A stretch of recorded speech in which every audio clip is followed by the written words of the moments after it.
Jean-Michel Le Cerf, vous êtes médecin, spécialiste en endocrinologie et en nutrition depuis plus de 30 ans. Mhm. Vous êtes chef de service de nutrition à l'Institut Pasteur de Lille. Est-ce qu'il faut éviter certains aliments comme parfois les régimes nous préconisent? Est-ce qu'il faut éviter par exemple le gras ou le sucré? Moi, j'ai envie de dire, déjà pour des enfants comme ceux qui sont ici, mange un peu de tout. Ça voudra dire que tu es en train de devenir grand. Et donc là, on a un message qui est complètement différent, beaucoup plus positif. À partir du moment où l'enfant découvre le monde alimentaire qui l'entoure et finit par manger effectivement varié, c'est un bon signe. C'est ça le discours qu'il faut avoir. C'est pas un discours mange pas ceci, mange pas cela, mange pas de gras, mange pas de sucré, c'est pas bon. Vous me posez la question des régimes. D'abord, les régimes ont mauvaise presse et on a bien raison d'avoir mauvaise presse parce qu'ils ont bien raison d'être mal vus. Les régimes, c'est d'abord une liste d'interdits. En réalité, le mot régime veut dire mode alimentaire. Donc supposons qu'on ne parle pas de la restriction des régimes et qu'on parle du mode alimentaire, un mode alimentaire, hein, pas une mode, mais un mode alimentaire, hein, vous voyez la différence. Hein. Un mode alimentaire normal doit contenir du gras, du sucre, surtout. Parce que si vous faites un mode alimentaire, un régime alimentaire sans gras, sans sucre, bonjour les dégâts, hein, vous allez dépérir tout de suite. Et il vient d'où le carburant? Donc le sucre, le gras, c'est très bon. C'est première assertion. Deuxième assertion, manger nous fait d'abord du bien. Il ne faut pas l'oublier. À force de nous dire manger c'est pas bon, ça va pas, ça c'est trop riche, ça c'est trop salé, soit c'est trop sucré, on finit par croire que manger nous empoisonne. Non, non, non, manger nous fait d'abord du bien. Alors évidemment, il y a toutes les déviations, parce que si on n'écoute que son plaisir sans limite, on fait tout le travers. Mais le plaisir est là au service de l'alimentation. Et si vous voulez, il y aurait deux discours qui seraient de dire non, écoute pas, ça te fait plaisir, c'est pas bon. Et puis il y aura un autre discours qui dit allez, fais ce qui te fait plaisir. C'est les deux discours qui sont pas bons. Ce qu'il faut avoir comme bon discours sur le plaisir alimentaire, c'est que le plaisir est bon parce que c'est lui qui nous pousse à manger.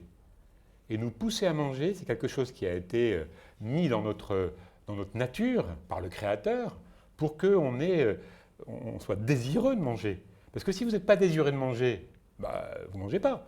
Et si vous ne mangez pas, bah, vous mourrez. Donc il est bon qu'il y ait quelque chose qui soit le moteur. Et le moteur, c'est le plaisir. C'est tellement bien fait que normalement, quand on a eu plaisir avec un aliment, on arrête de manger cet aliment et on va manger avec plaisir un autre aliment. Pourquoi faire? Eh bien pour nous pousser à manger varié. Donc le plaisir est un moteur et c'est un moteur intelligent. Il nous pousse à manger varié. Et manger varié, c'est la clé numéro un, mais avant toutes les autres, d'une bonne alimentation. Il y a quand même certains aliments qui ont une mauvaise presse, disons Ah oui, la ça vérité. c'est possible, oui. Et je voudrais voir avec vous les cas concrets, par exemple le cas du lait qui fait couler beaucoup d'encre. Et il y a même des médecins qui disent que leurs patients leur disent qu'avoir arrêté boire ou manger du lait augmente leur bien-être. Qu'est-ce que vous en pensez? Qu'il y ait des gens qui supportent mal le lait pour des raisons qui soient notamment une intolérance au lactose, et donc s'ils en consomment de trop, ça ne leur va pas bien. C'est tout à fait possible. Hein. Encore, on n'est que dans l'excès, c'est-à-dire que s'il y en a de trop, ça ne va pas. Même un intolérant au lactose supporte un peu de lait, environ 250 millilitres, et supporte les yaourts, puisque le lactose est hydrolysé, et supporte les fromages, puisqu'il n'y a plus de lactose dans le fromage. Donc déjà, même les intolérants au lactose, c'est une question de dose. L'intolérance au lactose n'est pas une maladie, c'est juste un trait génétique qui nous conduit à orienter un petit peu notre alimentation légèrement différemment, mais pas à supprimer les produits laitiers. Qu'il y ait des gens qui soient allergiques aux protéines du lait de vache, c'est tout à fait possible. Ça concerne environ 2 à 3% des enfants, puis après, à l'âge adulte, ça diminue. Donc on passe de 3% à presque rien. Ça, c'est des cas qui sont objectifs. Le reste n'est pas démontré, ou plutôt ce qui est démontré, c'est tous les bénéfices des produits laitiers sur la santé. Ça, c'est démontré. Notamment, par exemple, depuis une dizaine d'années, les études sont très très cohérentes pour montrer que quand vous consommez un peu de produits laitiers, pas trop, parce que trop de produits laitiers, c'est comme trop de n'importe quoi, c'est pas bon. Si vous mangez trop de légumes, c'est très mauvais. Si vous mangez trop de viande, c'est très mauvais.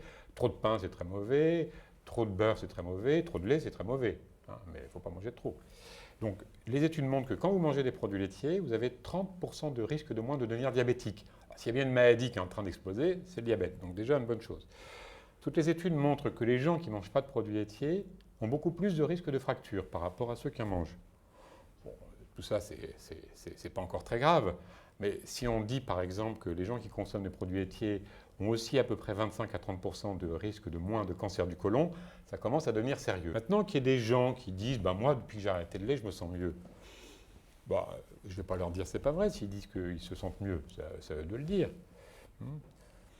Mais en général, quand les gens arrêtent quelque chose, ils ressentent quelque chose, surtout si on leur a dit avant que cet aliment était mauvais. C'est un effet placebo? Non, c'est l'effet nocebo. Nocebo. L'effet placebo, c'est quand je dis à quelqu'un, prenez ce médicament, vraiment, il est bon, il est sûr, et vraiment, c'est un bon médicament pour vous. Il vous convient bien et ça va faire ça, ça et ça. En fait, c'est un placebo, mais la personne sera améliorée dans 50% des cas à peu près. Donc, c'est normal. C'est l'effet placebo. Il y a l'effet nocebo, c'est exactement l'inverse. Si vous continuez à prendre du lait, franchement, c'est un aliment, c'est incroyable qu'on en consomme encore. Il n'y a que les hommes pour boire le lait d'une autre espèce. C'est vraiment quelque chose qui n'est pas fait pour vous. Moi, à votre place, je l'arrêterai tout de suite. D'ailleurs, c'est à cause du lait que vous avez mal aux articulations. J'en suis sûr. Arrêtez-le, vous allez voir. Eh bien, ça, c'est l'effet nocebo. Les gens qui arrêtent dans ces conditions-là, c'est beaucoup mieux. Ah oui, j'ai moins mal au dos depuis que le docteur m'a dit ça. On parle aussi actuellement beaucoup de gluten. Est-ce que c'est aussi souvent nocebo? C'est pas tout à fait la même tarte à la crème, mais il y a une partie qui est commune. C'est-à-dire qu'il y a effectivement des effets placebo et nocebo.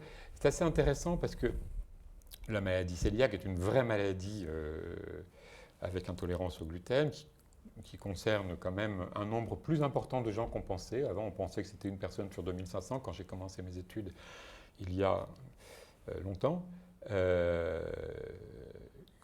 j'avais appris 2500. Une personne sur 2500. Aujourd'hui, on est descendu à un niveau beaucoup, beaucoup plus bas. Une personne sur 100 ou 200 ou 300, on ne sait pas très bien, a une intolérance au gluten, qui est une maladie immunoallergique, une prédisposition. Ces gens-là, il y a une réalité.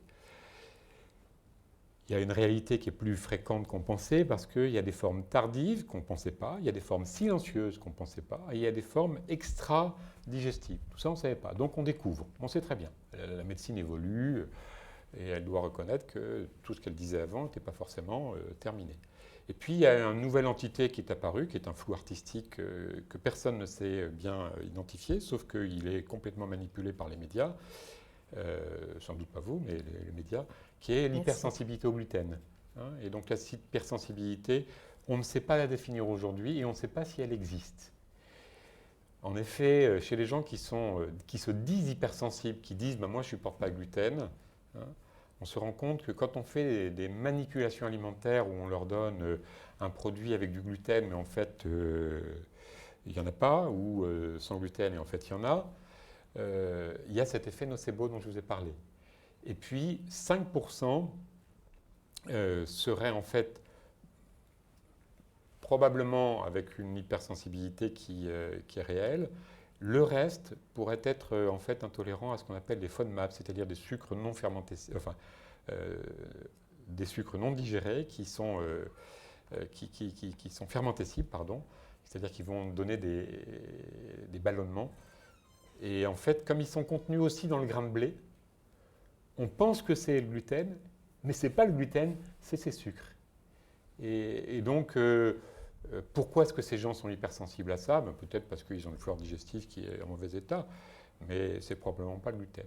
Jusque-là, on a parlé de nos choix personnels, boire ou non le lait, manger ou non du blé, mais il y a aussi les politiques publiques qui interviennent dans ce domaine. Et on parle par exemple de taxer ou non les produits gras ou sucrés. Qu'est-ce que vous en pensez? Beaucoup de mal. Beaucoup de mal.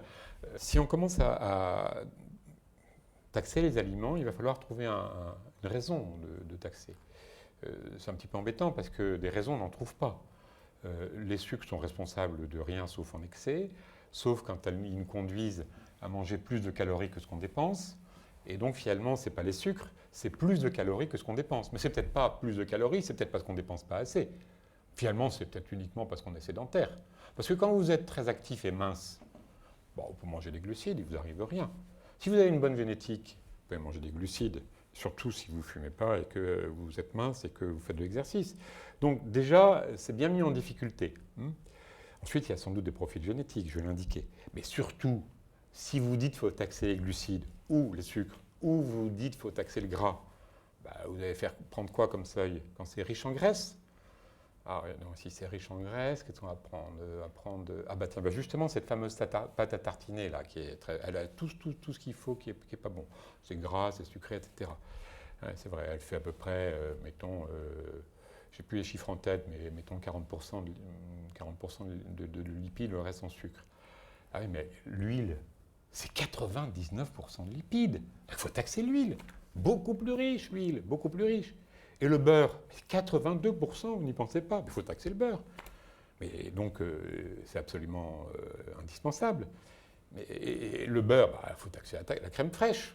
Parce que si vous la concentrez, c'est comme du beurre. Ah oui, mais l'huile d'olive, l'huile d'olive, c'est bon, l'huile d'olive, parce qu'il y a des machins dedans en plus. Ah non, pas l'huile d'olive, on va faire un régime spécial pour l'huile d'olive. On ne s'en sort pas. Alors, si vous taxez le sucre, le sucre en morceaux, oui, très mauvais. Donc, chaque fois que je vais mettre un sucre dans mon café, je vais payer 0,5% pour je ne sais pas quoi. Mais le sucre, c'est fort sucré, mais le miel, c'est presque pareil. Ah oui, on va taxer le miel aussi. Ah oui, mais le miel, ça vient des abeilles. Oui, donc non, ça ne va pas. Enfin, voilà. On ne voit absolument pas quel est le seuil. C'est quoi le seuil? C'est si les gens mangent beaucoup. Ça n'a pas de sens nutritionnel.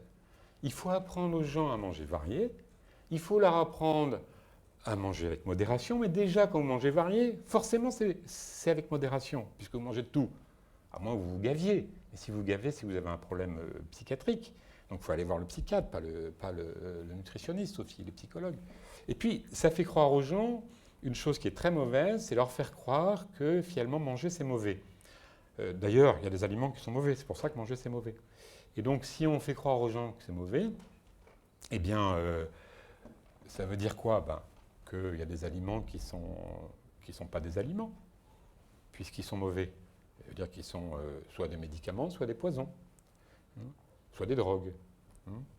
Vous avez dit qu'il y a peut-être des aliments qui sont moins bons que les autres, oui. moins de qualité que les autres. Oui. Et là interviennent justement ces codes couleurs dont on a parlé au début. Et c'est très facile pour le consommateur. On arrive au supermarché et on voit qu'il y a certains aliments qui ont une code rouge et après d'autres qui ont des codes verts. Et c'est très facile pour un consommateur d'aller vers les rayons où il n'y a que tout en vert. Alors ces codes couleurs, si vous voulez, ils sont malheureusement une vue un petit peu archaïque de l'alimentation, parce que l'alimentation, c'est un tout, c'est un style alimentaire, c'est un plaisir alimentaire, c'est la variété, c'est cette diversité. Ça, c'est important à véhiculer. Si on va vers les codes couleurs, il y a des aliments qu'on va stigmatiser. Par exemple, on va dire, tiens, le chocolat, forcément rouge, le chocolat, c'est une catastrophe. 550 kcal pour 100 grammes, du sucre, du gras. Qu'est-ce qu'on peut en dire de bien? C'est pas possible. Or, tout le monde sait que c'est bon le chocolat. Donc déjà, personne ne croit au truc. Tout le monde sait que c'est bon. Et puis, si on vous dit que cet aliment est mauvais, supposons que ce ne soit pas du chocolat, que ce soit un autre aliment, par exemple un croissant. Ou du saucisson. Voilà un très mauvais aliment, le saucisson. Donc, tu manges du saucisson, c'est incroyable.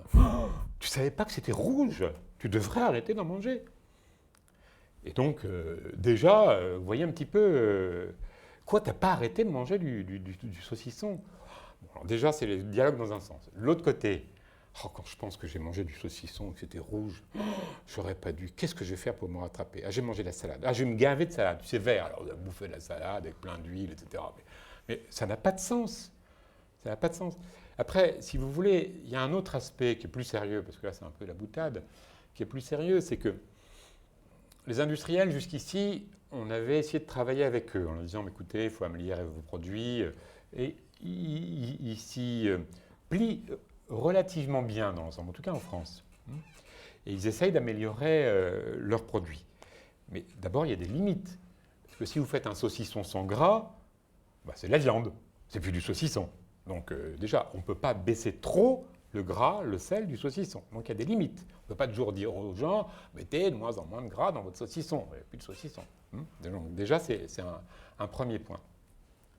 Ensuite, l'industriel qui jusqu'ici voyait que ses efforts étaient couronnés de reconnaissance avec les chartes d'engagement, par exemple, et que, c'était bien vu. Si on lui dit « votre aliment, c'est un rouge », très mauvais, qu'est-ce qu'il va faire? Il va dire « moi, je ne peux pas vendre d'autre chose que… Si je suis marchand de rillettes, je vends des rillettes. Je ne vais pas vendre des salsifis. » On le culpabilise, on Alors, fait mauvais artisan en fait. Il fait mauvais artisan, mais pire, il va arrêter de faire des efforts. Il va baisser la qualité de ses produits. Il va dire, moi je m'en sors plus personne ne m'achète mes produits. Eh bien, c'est pas difficile. Je vais baisser la qualité, je vais les vendre moins cher. Mais qu'est-ce qui va se passer? Les gens qui n'ont pas de sous, ils vont acheter les produits pas chers, parce qu'ils peuvent faire autrement. Et comme on les culpabilise, ils vont le dire à personne. Ou ils vont dire, moi ces histoires de riches, moi je m'en fous, je m'en tape, et je vais continuer à bouffer mes chips, mon saucisson et mes frites et ma mayonnaise, et de toute façon, je ne peux pas faire autrement. Donc il n'y a rien qui nous dit que c'est positif. De plus, les pays où on a mis en place ce genre d'étiquetage sont des pays où la situation alimentaire ne s'est pas du tout améliorée. Du tout. Je crois beaucoup au jardinage. Je crois beaucoup à l'art de cuisiner. Je crois beaucoup à l'art de découvrir les aliments par les saveurs, par le plaisir, par les 5 sens. Comment voulez-vous faire manger un poireau à un enfant? Vous faites cultiver des poireaux, puis vous faites la soupe avec lui. Il va voir que les poireaux, c'est très bien. Vous avez parlé du jardinage. On n'a pas beaucoup parlé de cuisine aujourd'hui. Est-ce qu'à la question principale qu'on traite aujourd'hui, y a-t-il des bons et mauvais aliments? On peut répondre que les aliments cuisinés, pré-cuisinés, qu'on achète dans les supermarchés, est-ce que c'est ça le mauvais aliment? Non. Je me faisais la réflexion il y a 2-3 jours avec mon épouse, parce qu'elle avait acheté des crêpes toutes faites, et puis elle avait acheté aussi des paupiettes farcies toutes faites, de la qualité de ces aliments. Et quand on regardait les ingrédients, elle me disait, ces crêpes, j'aurais mis la même chose si j'avais fait chez moi. Et donc, aujourd'hui, l'industrie agroalimentaire ne nous empoisonne pas. Alors, de temps en temps, elle fait des bêtises. De temps en temps, il faut leur mettre un petit peu pan sur le pif. Mais il y a beaucoup de progrès. Ceci étant, je pense que cuisiner reste quand même une valeur au-dessus. Pourquoi? Parce que ça vous apprend ce qu'il y a dans les aliments. Parce que quand vous touchez du beurre, de la farine et puis du sucre, vous savez que vous avez mis beaucoup de beurre dans ce 4 quarts. Vous voyez, vous le sentez. Et donc, vous vous dites quand même, je ne vais pas manger tout ça de 4 quarts, parce que quand je sais ce qu'il y a dedans, donc ça vous donne un petit peu… quand vous faites de la soupe avec des poireaux, eh bien, vous êtes bien content de manger des poireaux, parce que c'est vraiment bon la soupe avec les poireaux. Donc il y a le contact avec les aliments informe, rassure. Et finalement, vous donnera aussi des repères. Je vous disais, ma femme me dit, j'aurais mis la même chose pour faire des crêpes. Et donc, pourquoi est-ce qu'elle dit ça? Parce que souvent, elle fait la pâte à crêpes. Et donc, elle sait ce qu'il y a dedans. Il faut aider les enfants à découvrir ça, mais il faut aider les parents aussi à découvrir ça. Il faut redonner confiance aux parents. Il faut que l'État arrête de se substituer aux parents dans tous les domaines de l'éducation. Je pense que l'ingérence des pouvoirs publics, elle ne doit pas être là. Elle doit être encouragée effectivement à ce que les produits alimentaires les entreprises fassent des efforts pour améliorer. Et ils l'ont fait, les chartes d'engagement, c'est bien. Elle peut, avec des messages comme ceux du PNNS, véhiculer quelques grands messages, encore que le message de variété n'a jamais été promu de façon importante, ni le message de modération, qui sont vraiment les 2 grands messages. Elle doit tout faire pour aménager le territoire de sorte qu'il y ait des espaces pour faire de l'exercice physique, pour marcher, pour courir, pour sauter. mais elle ne doit pas nous dire ce qu'il faut manger. Elle ne doit pas nous dire ce qui est bon, ce qui n'est pas bon. Parce que ce n'est pas vrai en plus. C'est pas vrai. Il y a des tas de modes alimentaires dans le monde qui sont très différents. On peut manger équilibré en mangeant un peu de viande. On peut manger équilibré sans manger de viande. L'État, il n'a pas à se mêler de ça. Il a simplement à permettre que les aliments qui soient sur le marché soient sûrs et sains. Donc ça, c'est une nécessité légale. Et aujourd'hui, c'est de plus en plus le cas. Dans nos magasins, il y a tout ce qu'il faut pour bien manger. Il y a tout ce qu'il faut pour mal manger aussi, mais il y a tout ce qu'il faut pour bien manger. Et l'État doit surtout lutter contre le chômage, puisque c'est la pauvreté qui est la cause principale, pauvreté culturelle et financière, des problèmes alimentaires. C'est quand vous n'avez pas d'argent, vous achetez n'importe quoi. Regardez, si vous réfléchissez un petit peu, quand vous regardez le gradient de l'obésité et les conditions socio-économiques, c'est le facteur qui joue le plus avec la sédentarité, mais bien au-delà encore. Et je vous dirais qu'il y a encore d'autres facteurs plus importants que l'alimentation dans le problème de l'obésité. Si on parle d'obésité, il y a des choses extrêmement importantes qui sont soulevées. Je vais vous étonner, mais par exemple, le nombre croissant de césariennes. Mais de quoi il parle? Le nombre croissant de césariennes est absolument phénoménal. Hein, phénoménal. Depuis 50 ans, un pays comme le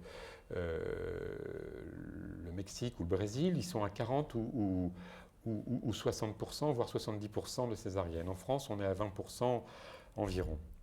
Eh bien, le fait d'accoucher par césarienne multiplie presque augmente de 50 à 80% le risque d'avoir une obésité ultérieure. C'est absolument énorme. Et ça a évolué simultanément. Pourquoi? Parce qu'on prive l'enfant du microbiote qui va être transmis, c'est-à-dire la flore intestinale qui va être transmise à l'enfant à la naissance. Eh bien, c'est un facteur très important, plus important que la quantité de graisse, beaucoup plus important. Et quand vous regardez ce qui se passe pour les classes sociales un peu plus aisées, elles n'ont pas attendu qu'on leur donne des leçons.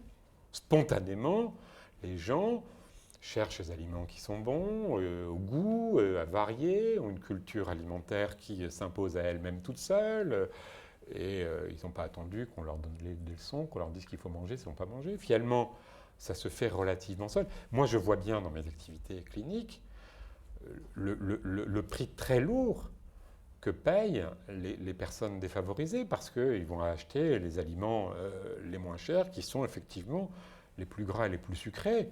Et dans ces conditions-là, le gras, le sucré en excès pose problème. Hein. Donc c'est pour ça que je disais d'ailleurs que les codes couleurs pourraient avoir un effet pervers parce que c'est ces aliments riches dont le prix va baisser et que les gens vont continuer à acheter. Si vous voulez que les gens mangent mieux, luttez contre le chômage. Si vous luttez contre le chômage, les gens seront un peu plus aisés et puis les choses iront mieux. Alors j'ai l'air de botter en touche, mais c'est la réalité. Il ne faut pas s'intéresser au contenu de l'assiette. Il faut s'intéresser pourquoi est-ce que les gens mettent les choses dans leur assiette. Parce qu'ils sont mal dans leur tête, mal dans leur peau, parce qu'ils s'ennuient, parce qu'ils ne bougent pas, parce qu'il n'y a pas les aliments à des prix adéquats à proximité, etc. Bon, voilà, parce qu'ils ont perdu le sens de la culture. Enfin voilà, pourquoi est-ce que je le mets dans l'assiette? Pourquoi? La question est sur beaucoup d'aliments, on écrit il y a des huiles végétales. Mais pourquoi est-ce qu'on n'écrit pas le type exact de huile? Pourquoi la loi européenne permet d'écrire des choses comme ça quand on sait que l'huile de coco et l'huile de palme qui sont normalement utilisées à la place de l'huile d'olive sont, je ne dis pas nuisibles, mais de toute façon moins utiles? Merci. Merci de votre question. En tout cas, en France, c'est à partir de cette année obligatoire de marquer la source et la nature de l'huile. Donc, vous avez raison, l'information était insuffisante et huile végétale ne veut rien dire. Donc, aujourd'hui, on aura une information qui sera beaucoup plus pertinente en mettant la nature de l'huile de tournesol, l'huile de palme, etc. Le consommateur, cependant, dans le domaine des huiles comme pour les autres domaines, doit garder à l'esprit qu'il n'y a pas de mauvaise huile et que s'il y a des propriétés différentes des huiles, notamment l'huile d'olive qui a énormément de propriétés, l'huile d'olive n'est pas une huile parfaite parce qu'il n'y a pas d'huile parfaite. De même que l'huile de colza est une très bonne huile, mais elle n'est pas parfaite. Et donc là aussi, on doit aller vers la variété aussi. Pour ce qui est de l'huile de coco, vous avez raison, elle est un peu particulière, elle est très riche en graisses saturées. Et par conséquent, elle doit avoir une petite place dans notre alimentation, même si ces graisses sont un peu particulières à certains égards et sont assez digestes parce qu'elles sont très très courtes. Ce sont des graisses qui sont très très courtes. Et donc l'huile de coco a certaines propriétés. L'huile de palme contient 50% d'acides gras saturés et 50% d'acides gras insaturés. Et donc l'huile de palme est une huile qui est de qualité différente. On pourrait dire moins équilibrée, mais je ne sais pas ce que c'est qu'un aliment équilibré. Moi, je sais ce que c'est qu'une alimentation équilibrée. Je ne sais pas ce que c'est qu'un aliment équilibré.